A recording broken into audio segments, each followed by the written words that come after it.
Hey folks, Kevin here at Automotive Elegance. In the last video, we talked about the do's and don'ts on maintaining PPF. Today, we're going to talk about the do's and don'ts on maintaining a ceramic coating.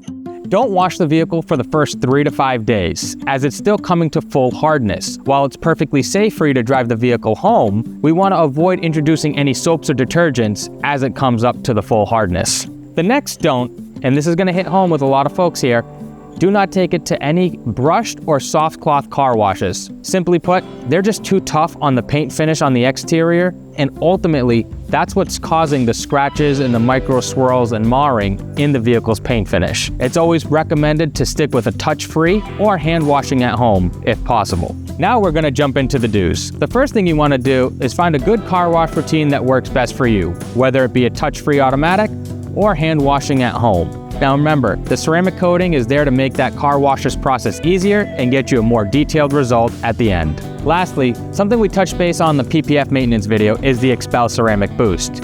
Now this is where it's key for you to use on all the exterior surfaces that have been ceramic coated to help maintain its longevity. It's safe to use on all the PPF, paint, glass, wheels, and calipers, and that's gonna ensure you get the maximum life out of your ceramic coating. And it really is that simple, folks. Just remember, don't wash it for the first week and stick to a simple regimen so you can have a ceramic coating that lasts for years.